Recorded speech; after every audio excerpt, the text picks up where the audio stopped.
A gente vai explicar sobre os parâmetros básicos aqui de funcionalidade desse cardioversor HS03, né? Ele é um cardioversor porque ele tem a função de sincronismo.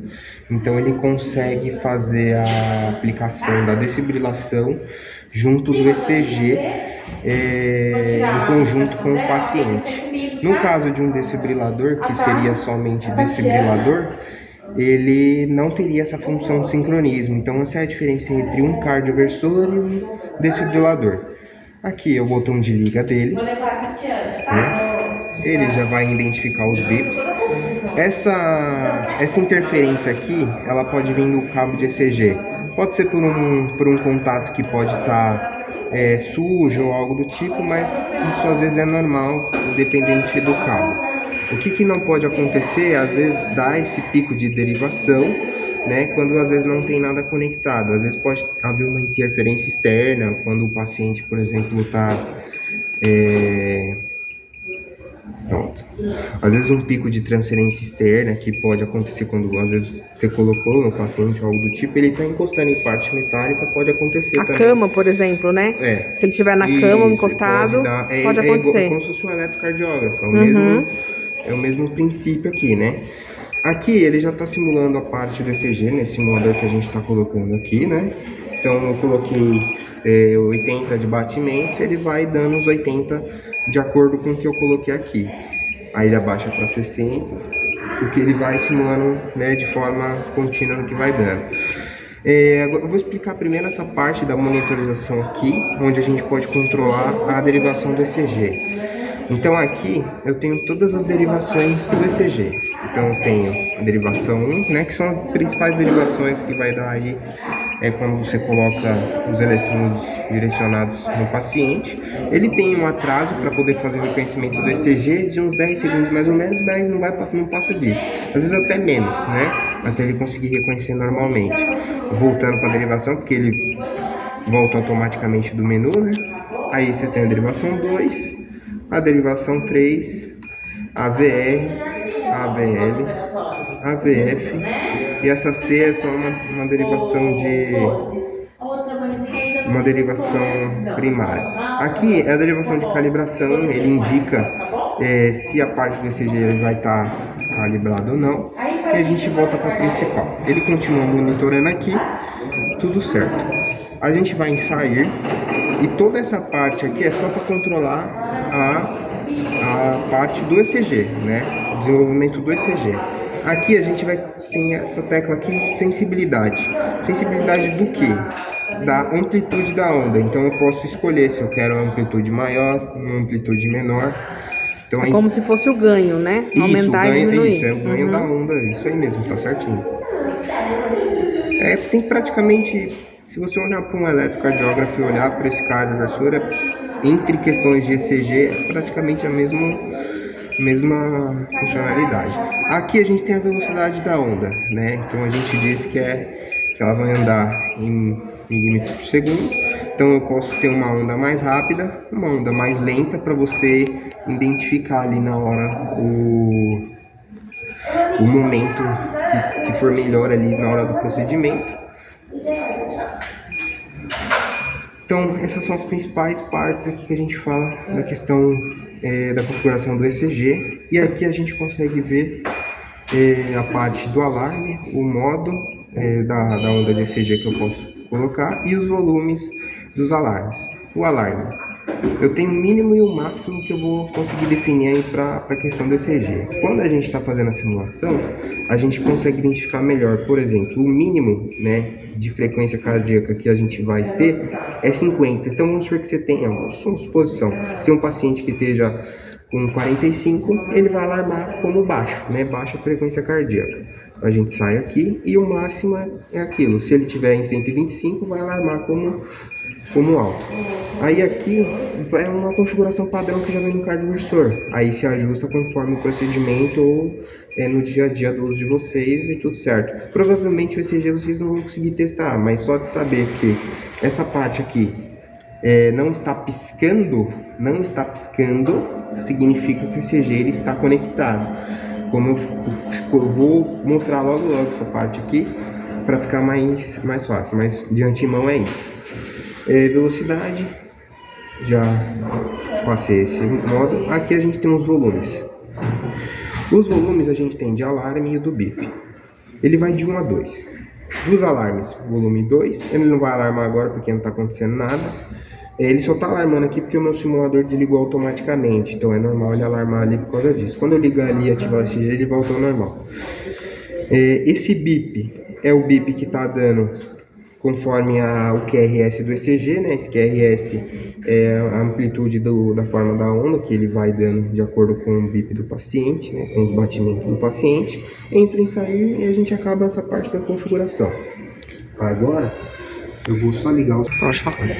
Então aqui essa parte a gente já termina. Esse QRS aqui, né, é como eu tinha falado, o bip do batimento do paciente. Então ele vai identificar cada pico de onda do paciente, ele vai identificar esse alarme. Como a gente está usando o simulador aqui, cada bip identifica o batimento. A gente pode desativar, né, apertando essa tecla de volume, identificação, deixar só na parte visual, mas se quiser ouvir a parte sonora, a gente deixa aqui. Aqui silencia os alarmes, então no caso, vou até desativar, o alarme é mínimo e máximo, como a gente tinha falado, e aí essa parte de monitorização aqui, essa é o que já está falado.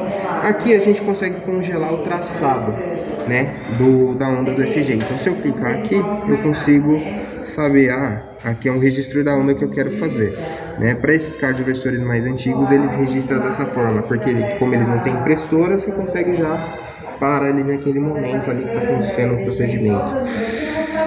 Agora a gente vai para a parte das cargas.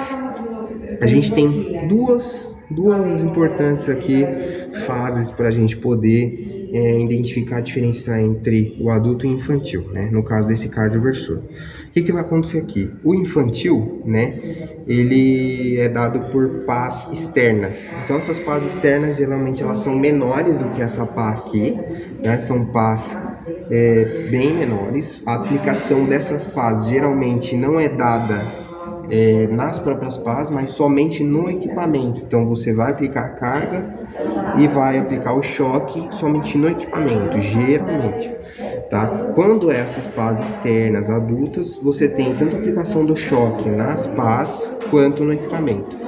Essas pás externas, geralmente, elas são dadas, internas na verdade, essas pás internas servem tanto para recém-nascidos infantil, quanto para cirurgias que geralmente acontece procedimento cardíaco que você tem que dar o choque direto no coração, né? Que é a pá interna mesmo, né? É a pá interna mesmo. No modo externo, né? Só vai estar reconhecido aqui no caso, né? Que são essas pás externas maiores aqui, o modo adulto. Então vai ser dado por essa faixa de carga.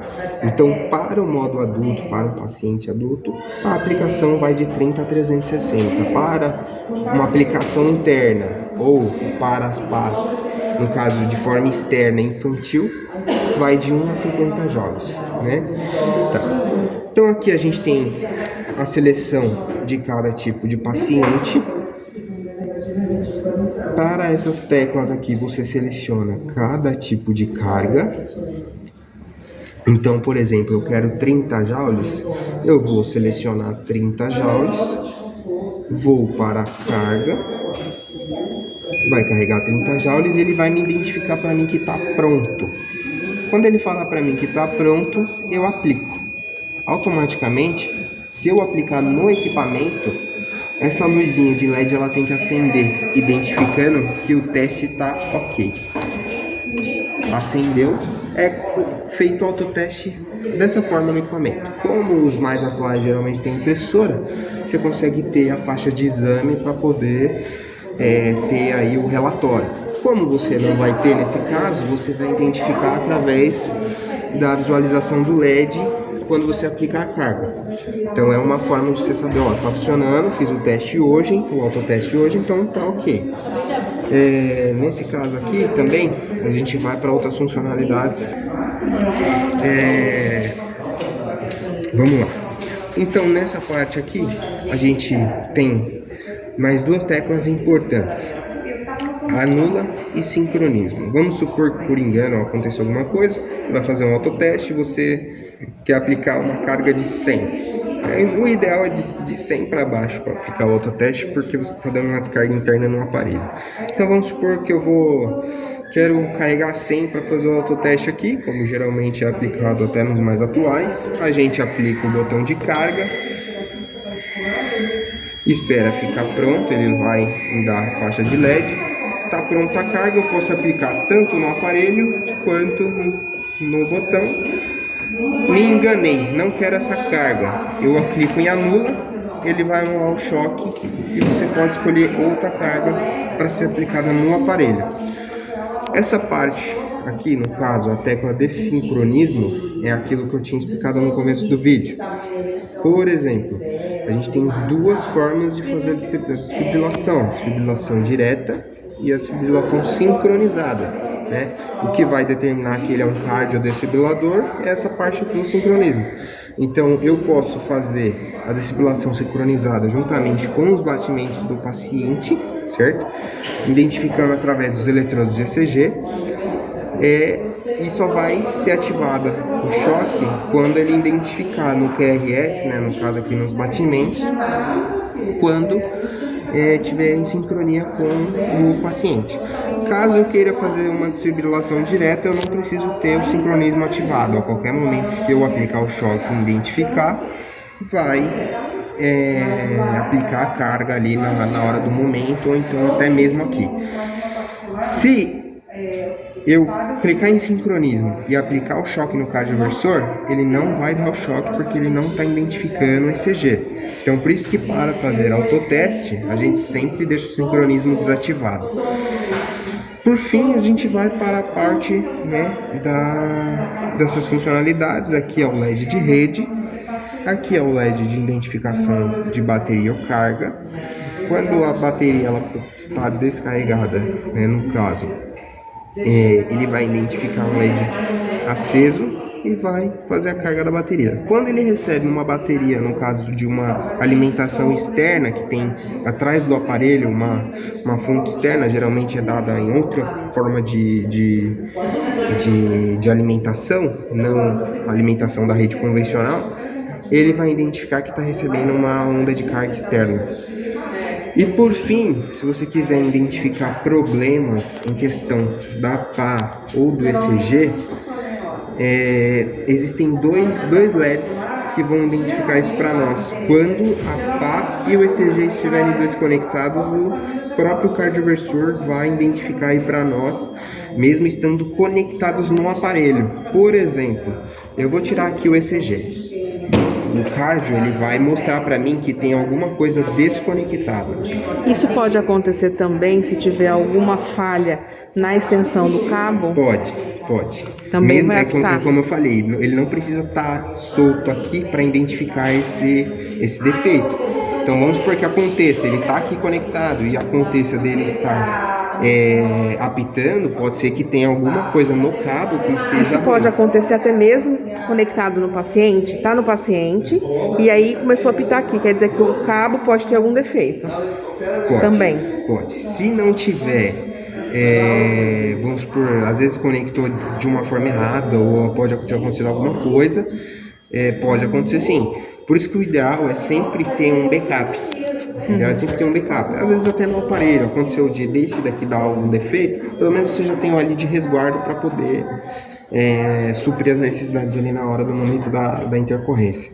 E a questão aqui da PA é a mesma coisa. É a mesma coisa. Aqui ele identifica que está sem as PAs. Tá na minha mão, mas pode acontecer também caso tenha algum... Isso pode acontecer caso uma desses dentinhos esteja afundado, quebrado? Pode, porque tem diferença. Ele vai entender que tá faltando algum dente, né? Por exemplo, aqui, vou mostrar aqui mais a fundo. Aqui, ele tá identificando infantil, certo? Na funcionalidade desses pinos aqui, ele vai identificar para mim se a PA ela é adulta ou infantil. Então, por exemplo, quando eu colocar aqui, já vai identificar que a pá é adulto. Para não ter esse erro na hora da pessoa que for aplicar o choque, ou seja para autoteste ou em alguma intercorrência. Mas deu 10, ficou cheio. Precisava acertar, era mamada. Na hora que ela for aplicar o choque numa intercorrência, não ter problema, viu? Aqui já identificou adulto.